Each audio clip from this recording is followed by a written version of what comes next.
So here it is. So what does it say? In any event, these retreating. Okay, so let's go back right here. So foremost among these historically toxic side effects was the genesis, development, and flourishing of the Portuguese, then Dutch, then British-dominated transatlantic slave trade. When the Western European Catholic Crusaders withdrew from the Middle East in 2091, some retreating crusaders came upon cane sugar, a product of East Asian origins and which traveled through the Levant as part of long-standing world trade patterns.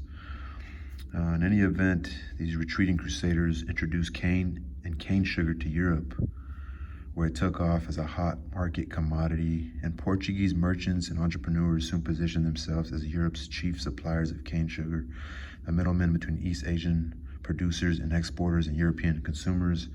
Portuguese ventured into the Atlantic in the 14th century, which is the 1300s, to begin their southward trajectory around West Africa towards southern Cape. They accidentally discovered the Atlantic islands, the island archipelagos, Cape Verde, Canaries, Madeira, the Azores.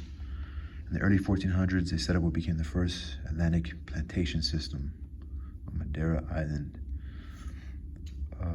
where they produced most of the sugar they supplied Europe and surrounding areas, eliminated Asian middlemen and their own middlemen. As the Americas began being conquered and colonized after 1492, sugar was introduced into the Spanish Caribbean and eventually into Brazil. All these areas which became the first three key sugar areas of the world, hence the rise of sugar as the very first transatlantic trade commodity and the first item of truly global trade. So, however, the Atlantic and world scale of sugar production engendered the Atlantic slave trade. So, with the demand of sugar came the need for labor. So, that's what bore the Atlantic slave trade, which became the second transatlantic trade commodity and soon the second item of world trade as well. Both the sugar and the slave trades got their start in the Atlantic on Madeira Island. Makes sense. With the growing business, the labor force is in demand of growth as well. So Prince Henry popped it off, the North American slave, or the slave trade from Africa.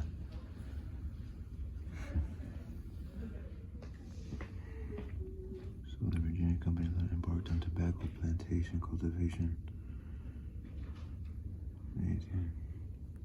Anyway, primarily also white Catholic convicts, but also female helpmates. Girls just to keep them company. Let's read that.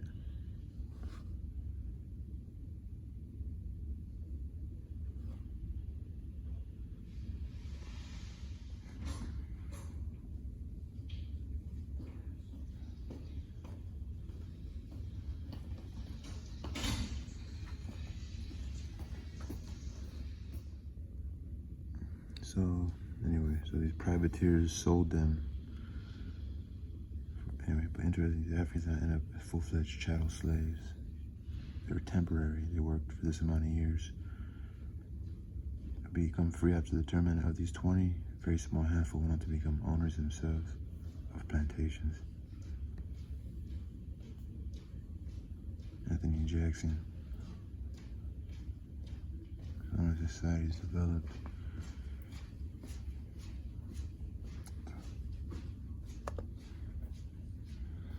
And they developed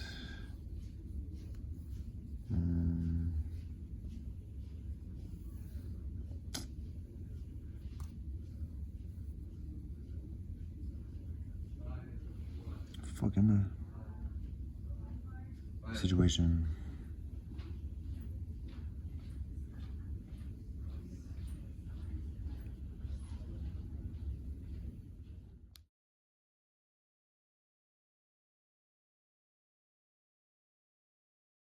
Inception.